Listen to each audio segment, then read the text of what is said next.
Hey everyone, we're doing Facebook Live, and this is a special segment of Follow Along Friday with Theo Hicks. How you doing, Theo? How's it going, Joe? How's it going, listeners? All right. Well, it's going well. I think. Let's see. We got some. Oh, we are live now. Live. Sweet. All right. Beautiful. Good stuff. Well, success. And today, what we're going to do is we're going to record a special segment of Follow Along Friday. Yes, today's Monday. We realize that. But for a daily podcast, we actually record the Friday episodes earlier in the week so that our wonderful editor can get the editing done and get them up and running. So today we will be doing Facebook Live, where we're actually talking about 2017 goals and how we set our goals. So you're going to see a live recording of the best real estate investing advice ever show, and then ask questions that you have in the comments below, and we'll make sure we address them on next week's Follow Along Friday, which unless something goes terribly wrong, we plan on doing again next week. So you ready to go, Theo Hicks? Let's do it, Joe. All right. We're sitting in Joe's new office, really big and spacey. He's got some 2017 things, vision boards and goals everywhere. So Joe's going to go in, kind of start explaining how you go about setting your goals for 2017, and then maybe explain a little bit of kind of the tangible things we have around us that help you do that. Yes, but first, Theo, we got to start the actual episode. Oh, you're right. All right. Ahead of myself. We got to get yes, but we've got the intro down apparently. All right, so here we go. We're going to record a episode of the best real estate investing advice ever show, and then everyone who's watching on Facebook Live, you're going to get the benefit of actual visuals and see the goals that I got going on, as well as a vision board and an inspiration board. You ready? I'm ready. Let's do it. All right, and our microphone's down below in case you're wondering how we're recording this on the podcast as well. Best ever listeners, how you doing? Welcome to the best real estate investing advice ever show. I'm Joe Fairless. I'm with Theo Hicks, and today we are doing a special segment of Follow Along Friday, where we're actually doing a Facebook Live Follow Along Friday. And if you're listening through the podcast, then you didn't miss out on the video, although you did miss out on seeing us live. And if you want to see us live next week, then Monday at 10:15 a.m. Eastern Standard Time, go ahead and go to the Joe Fairless Facebook page, which is facebook.com/Meet Joe Fairless, and check it out there, 10:15 a.m. on next Monday morning. But since you're with us right now, grateful to have you and looking forward to diving into about 2017 goals and how we approach those goals, and how the daily action that we take is so incredibly important.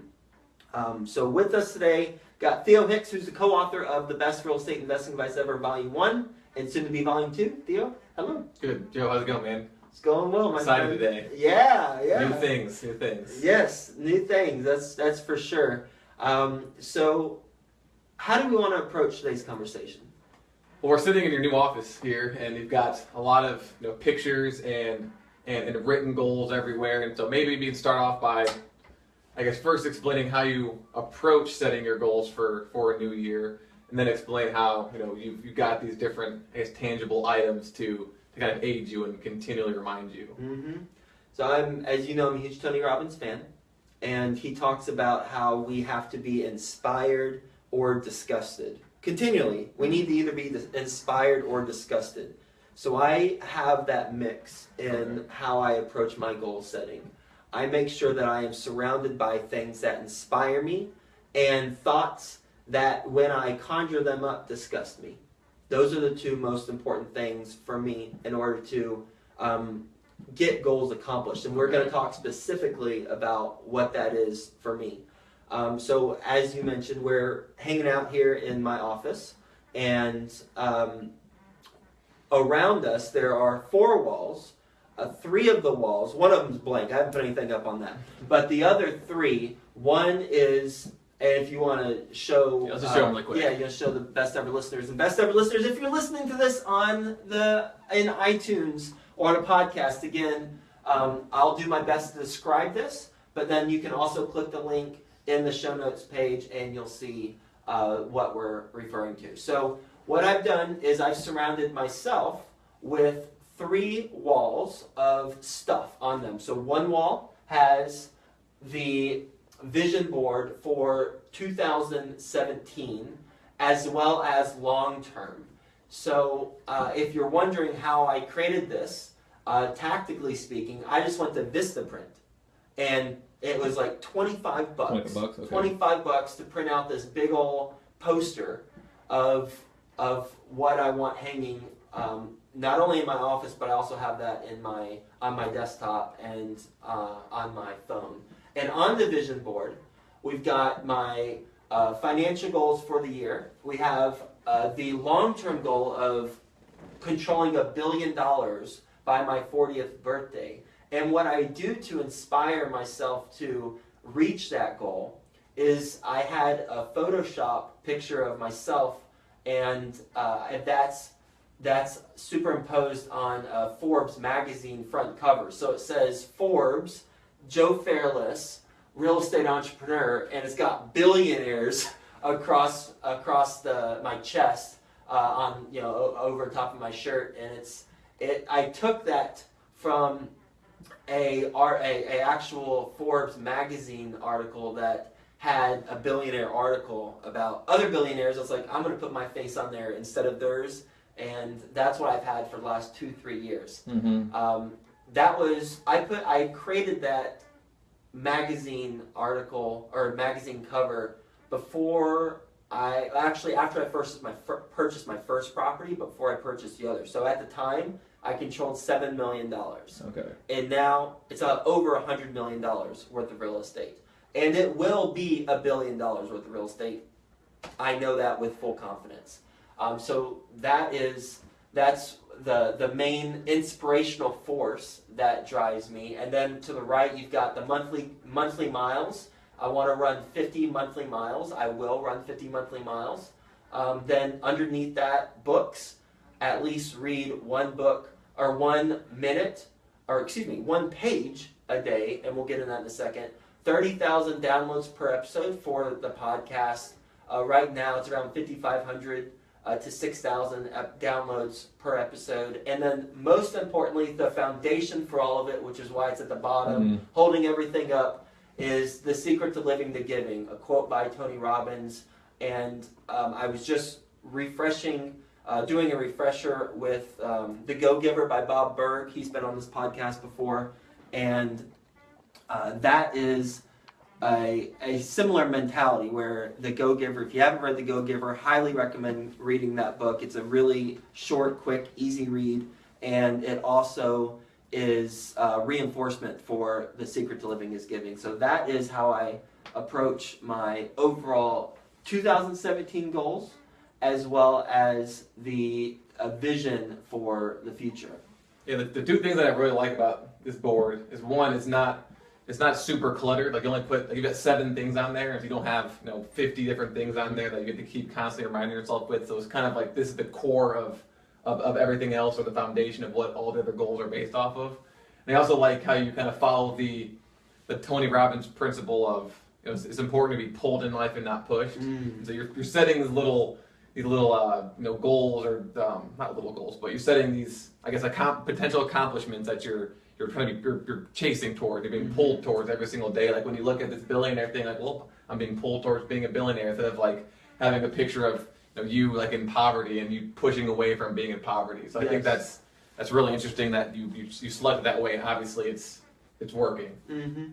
Yeah, the simplicity of it I've gone back and forth, but what I realized is that when I keep things simple, then it keeps me more focused. Yep. Whereas if I had a lot of things that represented each of those things, then my mind would be on it would be overloaded and overwhelmed. Yeah. And one other thing I have to mention, there are 2 rings there, and then also getting married to Colleen this year is also a focus of mine and a goal of mine, and knock on wood, that's going to happen. So I want to mention that as well. Yeah, there's definitely something powerful about like symbols, because you can have a picture and there's no, you went over this and probably with, let's say 1,000 words, but it's only 7 pictures on there, so it means a lot more to you than just the secret to living is giving. Like, it means a lot more than that underneath, like in your head. So I think that's also something that's very important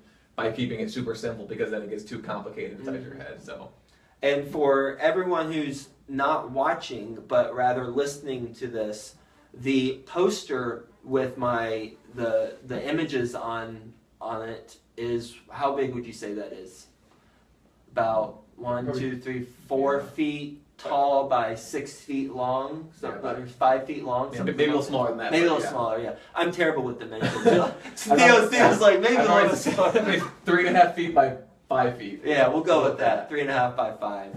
And again, I just went to Vistaprint. It's like $25, not including shipping, and they were able to do this. And it's also on a black background with the images in color, in different colors. Mm-hmm. So the black background isn't distracting. It makes the images in color pop a lot more and focus in on what each of those images are versus a colorful background. Believe me, I'm all about color, but I like to be focused on that. Behind me, which you can see already without Theo doing some cameraman action, we've got the monthly goals, as well as a little bit to the right is I've got some 2017 inspirational goals. So my monthly goals for January 2017 is anything from the equity that's required for a deal, actually a couple deals that I'm working on, and you can see if you can see, it actually says yes, a big checkbox which says yes, because I need to have $11 million equity solution. Actually, first it was $11 million equity strategy, because we have a couple really good opportunities.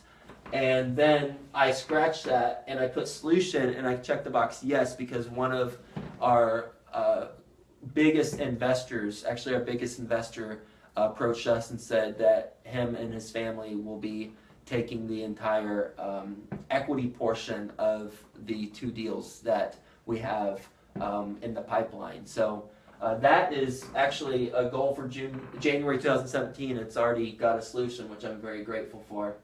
A couple other things on here, and this is interesting. 1 walk or run a day and read 1 page a day.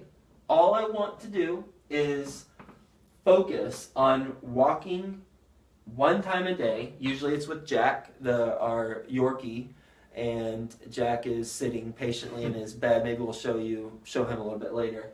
Walk 1 time a day and read 1 page a day. Right now I'm reading. Can you do that? Right now I'm reading The pH Miracle by Robert Young and Shelley Young. It's all about alkalinity versus being acidic, and eat your veggies, basically.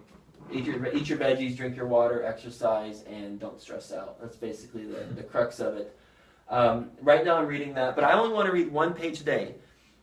Because when I read 1 page a day, I ultimately read a lot more pages. Like today, for example, I wanted to read 1 page a day, which is the goal, and I read like 4 or 5 pages. And it just gets me in the consistent mindset, and that's what I've realized is the key to being successful, is just doing stuff daily. Yeah, and it's a goal that you really can't miss, and so no matter what, you're successful every day, because everyone can read a singular page every single day, and then after that's a huge thing that Tim Ferriss talks about, and he might talk about in his most recent podcast, where he was saying when he was a sales guy, when he was looking at the sales performances of people that actually had ridiculously high quotas performed less than people had like ridiculously low quotas. I remember that. Because I can't remember exactly why he said, but I think it has to do with you having that sense of maybe responsibility, or I can't remember specifically why that was the case, but it was it was proven that was the case, and that strategy for reading 1 page a day, or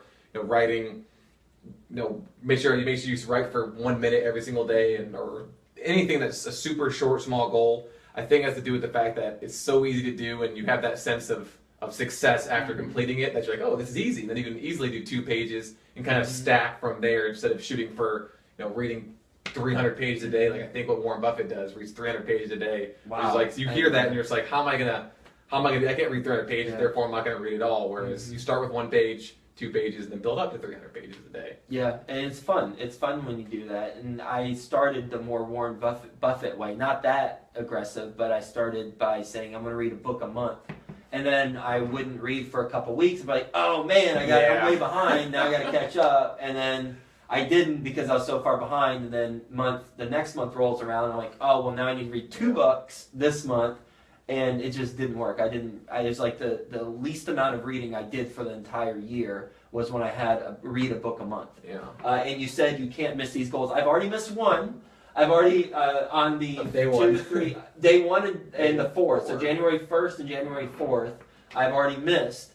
But I'm keeping track of that. I just have simply a number. The 1st, the 2nd, the 3rd, the 5th, the 6th, the 7th, the 8th of when I am doing it. And ultimately, it's just try and string together as many consecutive days as possible. And if you miss one, you miss one. But you keep on going. Another is clients in the program. Already met that quota. Another is tickets to the Best Real Estate Investing Best Ever Conference. If you haven't got your ticket yet to the Best Ever Conference, then I don't know what you're waiting for. Come visit us, hang out, get the lessons learned that all the speakers have acquired, and Theo and I will both be there, as well as a bunch of other speakers. It's a really good lineup, from wholesaling to multifamily to raising money to mobile homes to virtual reality to... That was a cool one. Yeah, a bunch of stuff. We got a bunch of stuff. Another is I've got a goal of laughing more this month.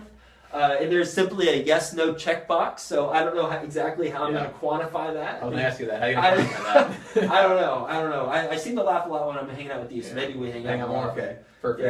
Yeah. And Volume 2 book published. We're close. We're very close to publishing the second book in the Best Ever series. Where are we? We're publishing it probably by February 1st. February 1st. February 1st. We're trying Amazon self-publishing this time, so it'll be a lot faster of a publishing process, because last time we wait. For those of you that don't know have never published a book before, it seems as if you go with a regular publisher, there's a really long period of time between, I don't know why, but a longer time of when the book's actually finished and everything's done to when it actually gets published. I think it was 45 days. Whereas Amazon, for the ebook, it's instantaneous, and for a hard copy book from Amazon specifically, it's 2 to 3 days. And so as long as you're publishing it 2 to 3 days before it's actually scheduled to be released, you'll be able to have a hard copy in your hand. So the goal is to have it published by February 1st, so they have it available for the Best Ever Conference. Conceptually, that sounds amazing. Sounds beautiful, doesn't it? Everything sounds good in concept. It does.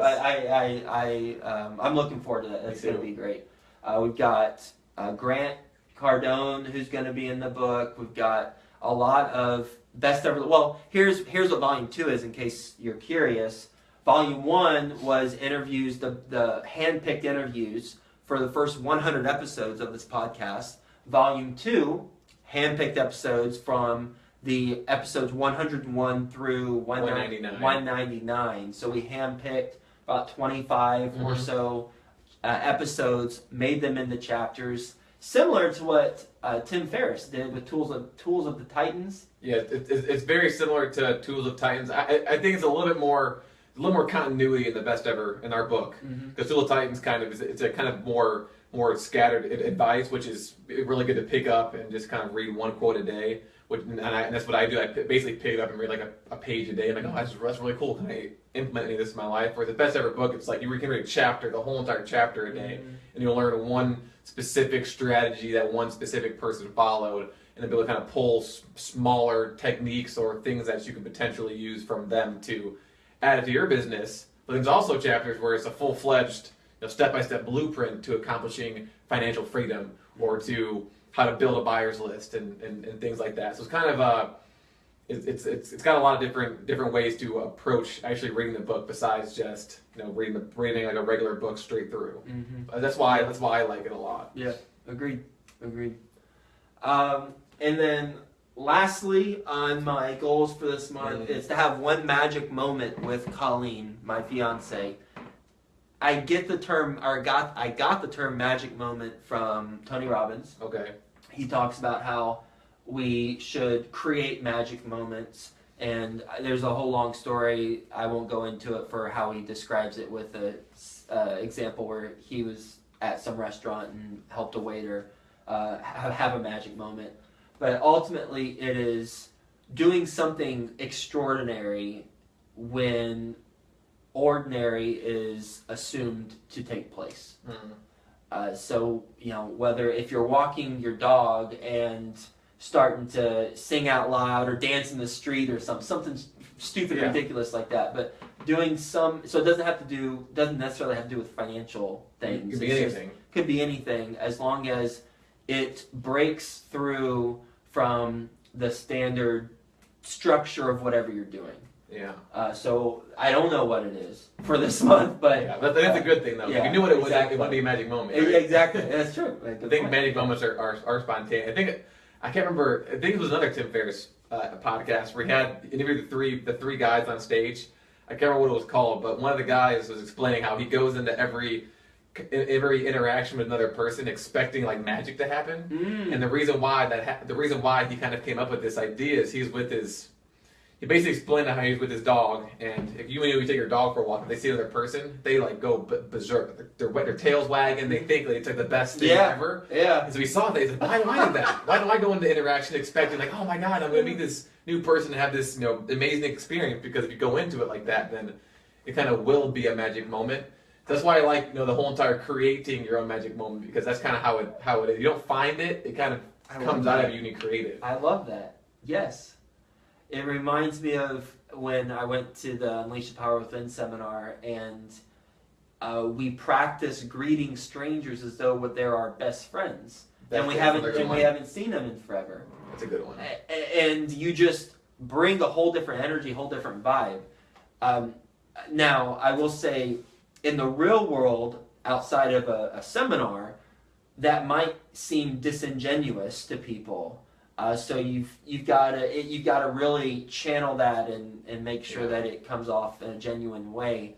But the thought process of treating others as though they're your best friend versus a stranger, or like your example, treat them like a dog would treat a stranger, as long as they're not the mailman.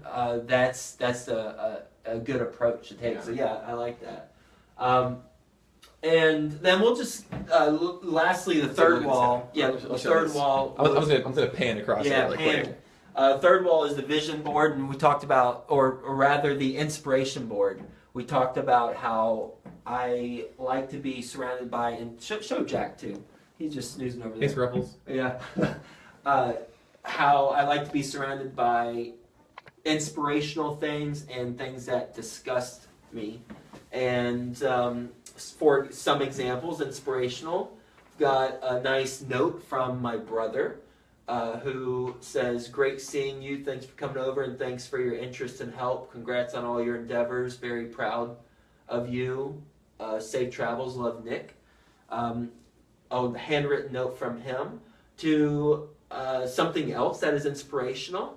My first offer letter for after I graduated college, and it was at TBWA Chiat Day, an advertising agency in New York City. Worked on Madison Avenue, and the salary was $30,000, less applicable federal and state taxes, which were a lot. I remember my check after taxes ended up being like, I think $700 and some dollars, like $50. And my rent was $750. Wow. And I basically had $750 remaining, since I got paid every other week to pay for everything else. To some things that disgust me, like the agenda for one of the last meetings I had at an advertising agency.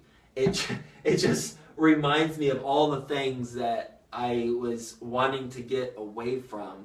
And that's important when we have our goal setting for 2017, because that's what this conversation is about. We've got to surround ourselves with inspirational stuff, and we've got to surround ourselves with disgusting stuff that makes us pissed off. And you can tell by the way I'm talking that type of stuff makes me pissed off because I don't want to ever go back there, and I won't go back there. And that's the approach. And I've got some inspirational stuff too from cards that people have written me and nice things. And then I also have some apartment communities. I have to get more flyers from other apartment communities that I have. I haven't got all of them.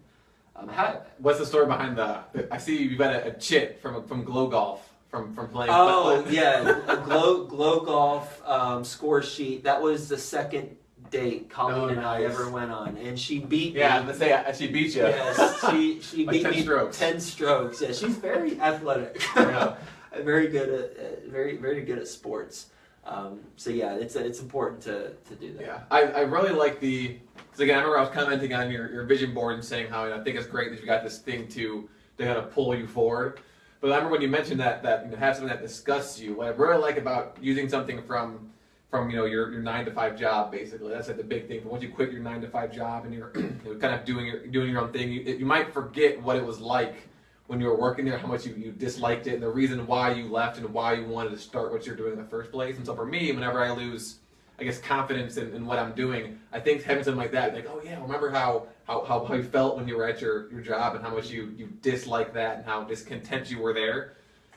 This is infinitely times better than that. And so it kind of pushes you back on track if you kind of come off the rails a little bit. And so I really like the idea of having something up there that kind of reminds you of your past life, and that's a little hell to avoid, so to speak. And then you've got your heaven to kind of go towards.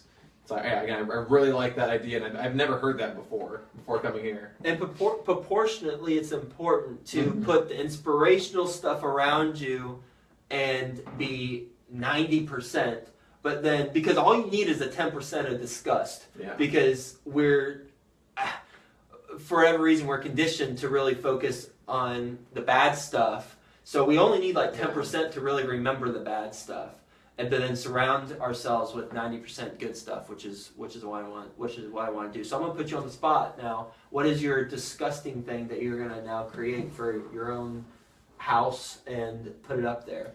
I'll probably just put up, because I still have my business cards from my first 3 jobs, and so I think I'll put those up. Mm-hmm. I think once again, it's like symbolic thinking. Like someone would look at that and be like, what is this, Joe? Why do you have a picture of an agenda on your wall? For you, you know what it means. Yep. And that's all that really matters. You just glance at it without even having to read it. Yep. You see the highlighter, you see the overall outline of it, like, oh yeah, I remember that. Okay, let's get on. Yep. So if I just look at my business cards, I'll be like, okay. Triggers. It'll just trigger that in me. It'll be like me seeing a tiger on the savannah, and it'll make me want to run away from that and never go back again. So let's summarize really quickly what the takeaways I got from our conversation. One is to surround ourselves with things that both inspire and disgust us. 2 is to make that 90% inspirational, 10% disgust. 3 is to literally print the stuff out and bring it into the real world and have it around you. My vision board, bought it. I designed it. By design, I mean I put images onto a template and printed it on Vistaprint. And Vistaprint's not a sponsor, by the way, in case anyone's curious. They're just really cheap to go through them. So that's 3. 4 is to have small actions. Read 1 page a day. Take 1 or do 1 walk. Take 1 run or do 1 walk a day. And then 5 is to treat, and this isn't necessarily goal setting, this is just kind of a philosophical, well, not philosophical, but how to approach interactions is pretend we're a dog greeting a stranger for the first time, and the dog's a friendly dog.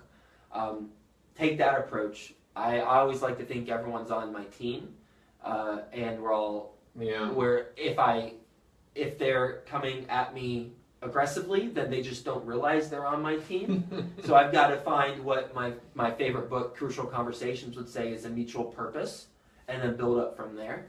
So those are the 5 takeaways. What were your takeaways? But I mean, the biggest one that stands out was that, again, I kind of stressed this, but that disgusting, having that. And again, when you said 90%, 90% and 10%, don't literally be like, I want every 9 things I have, I need one disgusting thing. I just made that up, but proportionately looking around. Exactly. You want to have a lot more positive than the negative. As Joe said, we're programmed to focus on negative. So if you have it around, that's all you're going to focus on. Printing it out is huge too. While you were explaining it, I'm kind of like thinking back to how I learn best. And obviously, you can learn by seeing, by hearing, or by doing. And for me personally, I know I learn a lot by doing, and the reason by people doing, but also by seeing. I know that because whenever I meet someone new, they say their name, I always forget it like instantaneously. But if I see them again, I'll remember what we did, where I met them, when I met them. And so I think it's very important if you find yourself to be a visual learner too, you need to print these things out and see them every single day. And the third takeaway, which is, but I don't have it yet because I wanted to ask you, how do you approach these 2 walls here? Is it something that Which 2 walls are you referring to? Sorry, how do you approach the vision board with the 7 items on it, and then the inspiration board with the 10% discuss, 90% inspiration? How do you, I guess, how do you take action on that when you do, or is it just kind of around and you just know it's there? The inspiration board I don't take action on. It's just something that I look up at and it makes me feel warm inside. Okay. I'm just filled with gratitude. I mean, I've got a picture of my first house. I still own this house in Duncanville, Texas. That's the first one. Those are it's a picture of the tenants moving in, and got a picture of other things. So it's really about the way to just look at this, feel inspired, but then also on the vision board, if I'm ever at a loss for exactly how should I prioritize my day, there you go. Yeah. Then I simply look up at this gigantic poster and I see, oh, okay, I haven't run today. I'm supposed to do 50 miles this month. I better get my butt up and go run outside even though it's 5 degrees. Okay, so my third takeaway would be that essentially having it printed out and set up everywhere is a procrastination killer, and it also allows you to, whenever you don't feel like doing something, or you don't know what to do, or you find yourself doing something that does not align with your goals, you can look up there and be like, all right, you can ask yourself the question: what I'm doing right now pushing me or pulling me closer to whatever I have here? And then something else I thought of too right now about and why I like this so much is that it's very difficult to just remember. Like if I asked you right now to kind of, before you made this board, remember every single item that you would put on there, like a positive thing that happened, it'd be difficult to kind of bring it up right away. Whereas we're here is basically you're putting your unconscious memories onto a board that you can always pull from constantly, and so you take all the good that's ever happened to you, or that is happening to you, or that you want to happen to you, and you put it out, and so it's tangible and it's solid, and it's not gonna disappear when you forget, or or whatever it is that's going on in our heads that make us forget these things. And that's why that's another takeaway I get as to why I think this is a really, really good idea. Yeah. Just kind of the philosophy or psychology behind why it actually works is just what fascinates me the most, and I think that has something to do with it too. Bad stuff and good stuff is always there to focus on. It's just a matter of what we command our mind to focus on, and this helps us focus on the good stuff, that's for sure. All right, best ever listeners, this has been take 1 of our Follow Along Friday via Facebook Live. I hope you enjoyed the episode. And again, if you didn't have a chance to join us via Facebook Live, then feel free to click the link in the show notes page of this episode.